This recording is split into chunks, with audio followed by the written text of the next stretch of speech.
You stepped off the plane with a grin still half-formed, the kind a soldier wears when they've survived hell and are finally promised peace.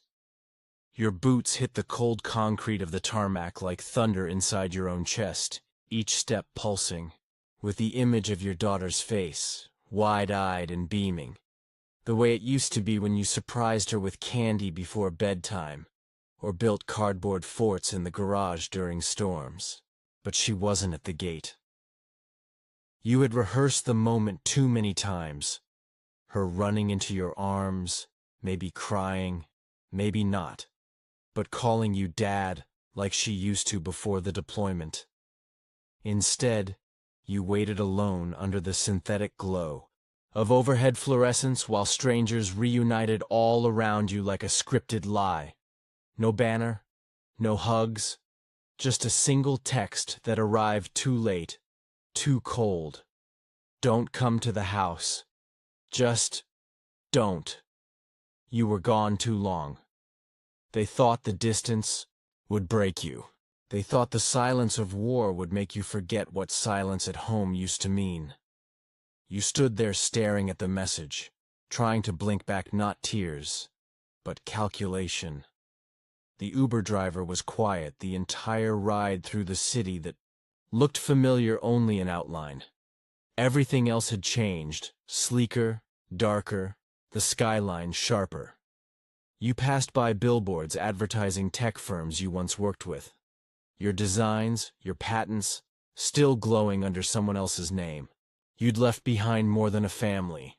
You'd left behind leverage. You arrived outside the house you paid for, its exterior untouched, but its soul gutted. The porch light flicked on as if on cue, like it knew you no longer belonged here, and when your daughter opened the door, her eyes were colder than the desert nights you survived overseas. She said it plain. You left. We moved on. Just go. You didn't say a word. You only nodded once, because you already knew. You knew this wasn't about time or absence or pain. It was about inheritance, power, access.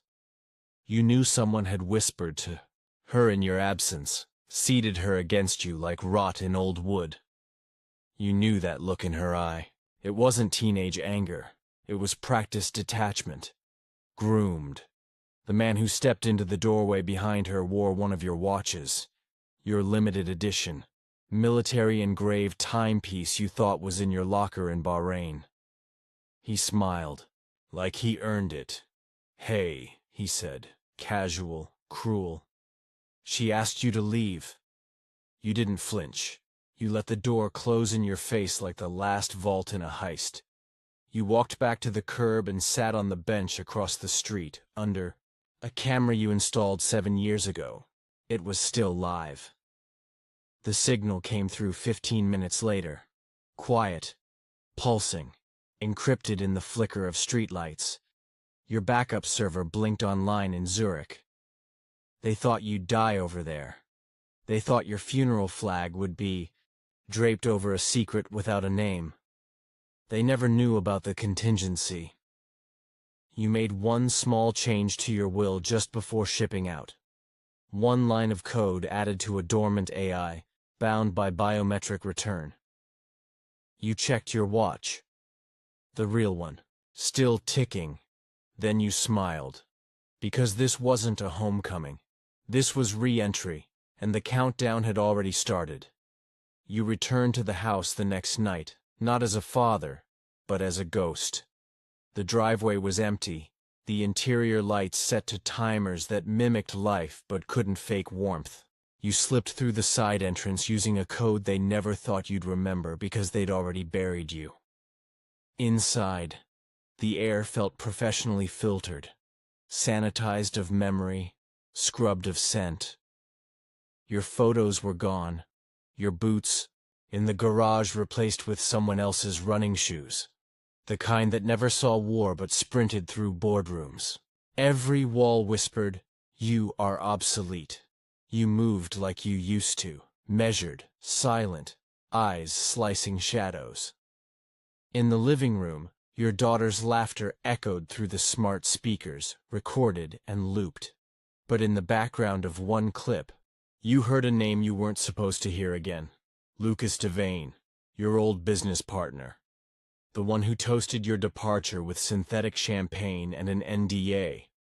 You'd trusted him once, built the security architecture that protects the top 5 defense contractors in the world, before he hijacked your patents, buried your legacy, and renamed the company without you. You knew. You always knew. The terminal in your old study had been wiped, but only surface level. Beneath the shallow OS shell, a dormant admin root key blinked open. You dug through layers until you reached the buried stream. Internal security logs, voice notes, and one stunning piece of audio footage. Once he's gone, we freeze his equity, shift control to the Foundation, and tell the girl he ghosted you both. Your daughter's voice was faint in the background. Will it be enough? Lucas replied, he won't survive the deployment. He's good at combat, not at chess. The betrayal was recorded the night they toasted your downfall. The night she called him uncle for the first time on camera. The night they installed the new smart locks. The night Lucas promised her the trust fund would become hers, if she just let go. They thought your silence meant surrender. They thought grief made you slow, but you'd once hacked into a Tier 7 surveillance grid using only a desert satellite bounce, and your left eye swollen shut. You didn't need time, you needed access. And they had just handed you the keys wrapped in their own vanity. You pulled the backup drive from behind the drywall, embedded in a casing lined with copper foil to resist signal scans. It was still cold to the touch, still intact. Within it, 15 years of undeclared designs, invisible patents, offshore backups, and the AI script your daughter's new uncle had tried to replicate, but never cracked.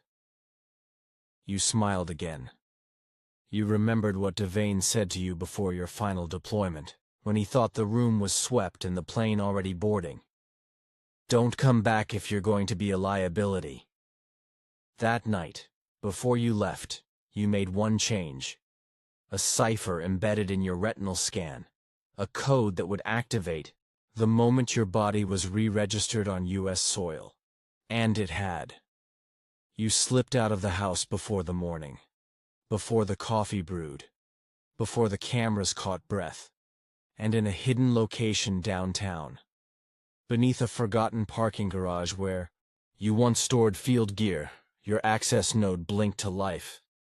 The signal came through again, louder now, pulsing through the city's veins, and with it came a flood of data. Board minutes, private messages, internal memos signed with your forged name. They thought you were erased. They were wrong. The boardroom lights flickered like they knew what was coming. You stood behind mirrored glass across from the 57th floor, watching the silhouettes of men and women who used to call you founder, friend, brother. Now they wore your legacy like a stolen suit, tailored, polished, counterfeit. At the head of the table, Lucas Devane, smiling with the same crooked grace he used when he pitched you your first venture deal, back when betrayal was just theory. They thought you died on foreign soil, wrapped in a blackout operation the press couldn't name and the Pentagon wouldn't confirm. They hosted a memorial. They wept in press releases. Devane accepted a posthumous award on your behalf, then quietly transferred 38% of your equity to a shell foundation controlled by a silent board vote. Your daughter was their emotional leverage, their legal fig leaf. You were never supposed to walk back into this city, let alone still be breathing. You knew Devane would do it. You just didn't think he'd move so fast. Your shares were frozen 3 days after your last reported signal loss, claimed as dormant assets, redirected to a reinvestment trust for innovation continuity. It was legal, barely. But you weren't playing the law. You were playing inevitability. Your AI protocol, codenamed Sentinel Echo, had activated the second your retinal scan passed through a customs lens. It had already flagged the unauthorized transfers, replicated every communication Devane made under your stolen credentials, and cloned the security footage of that fateful board meeting where they voted you out without a body, a casket, or a single dissenting voice. It also activated the kill switch, not for people, yet, but for reputation. You walked through the private elevator at 3 a.m., bypassing the biometric scanner with a subdermal key only the original engineers, your engineers, would recognize. You'd built this building. The floors, the firewalls, the failsafes. Every hidden surveillance node Devane installed to spy on rivals. You were the ghost in the code. The room was empty now, the boardroom table freshly polished, waiting for morning. You placed a single envelope in the center. Inside, a single line of hexadecimal code and a timestamp. The board meeting was scheduled for noon. The timestamp read 11:59, then you left. They thought they owned your future because they held your name in a ledger. But names can be deleted. Histories can be rewritten. Legacies, though. Legacies are viral. You spent the next 4 hours watching chaos ripple in slow motion. One by one, internal alerts began to go off across the global network. Server farms in Nevada flickered under bandwidth stress. Project files tagged Echo were copied, corrupted, and re-uploaded with your biometric keycode. Your presence was undeniable. You weren't back. You were everywhere.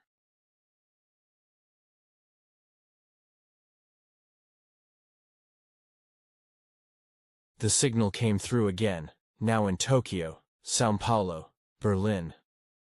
3 time zones collapsed into one brutal realization for the board. The dead man still had root access. And then came the leak. You'd prepared the file years ago under your ghost identity. Ronan Verge. A legal phantom, a specter of international copyright holding, armed with transfer receipts, patent origin trails, and a signed memo from Devane authorizing the purge of your name from all public-facing materials. It hit the feeds at 11:45 a.m. By 11:56. 2 board members had resigned via encrypted internal message. By 11:58, the media vans were parked outside. And at exactly 11:59, just like you promised, the conference room's lights dimmed and the projector activated itself. The recording played.